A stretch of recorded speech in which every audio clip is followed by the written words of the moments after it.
Praise lord అండి అందరికి. ఈ రోజు వచ్చేసి డే 22 ఆఫ్ ఫెయిత్ సిరీస్. ఈ రోజు వీడియోలో మనం గిద్యోను గురించి తెలుసుకోబోతున్నాం. మొదటిగా చూసినట్టయితే గిద్యోను ఒక సాధారణ వ్యక్తి. అతను యోధుడిగా ప్రసిద్ధి పొందలేదు. అదే విషయంలో తన కుటుంబంలో కూడా పెద్దవాడు కాదు. మిద్యానీయుల భయంతో దాగి జీవిస్తున్న సమయంలో దేవుడు అతన్ని పిలిచాడు. దేవదూత వచ్చి, శక్తిమంతుడా, ప్రభు నీతో ఉన్నాడని అన్నప్పుడు ఆ మాటలు గిద్యోన్కి ఆశ్చర్యకరంగా అనిపించి, ఎందుకంటే అతను తనను తను బలహీనుడిగా భావించాడు. మరి నేను చిన్నవాడిని కదా, నా కుటుంబం కూడా బలహీనమే కదా అని అనుకున్నాడు. కానీ దేవుడు అతని పరిస్థితి కాదు, అతని సామర్థ్యాన్ని చూశాడు.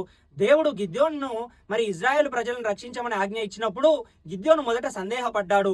దేవుని చిత్తం ఖచ్చితమా అని నిర్ధారించుకోవాలనుకొని అయినప్పటికీ దేవుడు సహనంతో అతనిలో ధైర్యాన్ని నింపి యుద్ధ సమయం వచ్చినప్పుడు అతని కోసం 32,000 మంది సైనికులు వచ్చినప్పుడు దేవుడు వాళ్ళందరినీ సంఖ్యను తగ్గించి కేవలం 300 మందితోనే యుద్ధానికి పంపించాడు. ఎందుకంటే విజయం మనుషుల వల్ల కాదు, దేవుని శక్తి వల్ల రావాలని దేవుడు ఇక్కడ చూపించిన ఘటన మనం చూసుకోవచ్చు.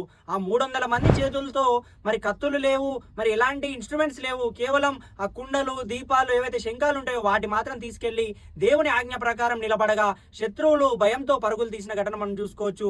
దేవుడు అసాధ్యాన్ని సాధ్యం చేసే వ్యక్తిగా దేవుడి ఇక్కడ నిరూపించుకున్నాడు. అదే విధంగా గిద్యోని జీవితం మనం ఒక గొప్ప సూచన నేర్పిస్తుంది. ఏంటంటే దేవుడు మనలో బలాన్ని చూస్తాడు. భయం సహజం, కానీ దేవుని పిలుపుకి భయానికి మించింది ఏది లేదు. అదే విధంగా మీరు మీ గురించి చిన్నగా అనుకున్న దేవుడు మీలో గొప్పతనాన్ని చూస్తాడు. విశ్వాసంతో ముందడుగు వేయండి. దేవుడు నీతో ఆ సంఖ్యలను ముఖ్యం కాదు, కేవలం నీ శక్తి ముఖ్యమని దేవుడు నిరూపిస్తాడు. దేవుని శక్తి ఉన్నప్పుడు చిన్నవారు కూడా గొప్ప విజయాన్ని సాధించగలరని దేవుని జీవితం ద్వారా మనం తెలుసుకున్నాం.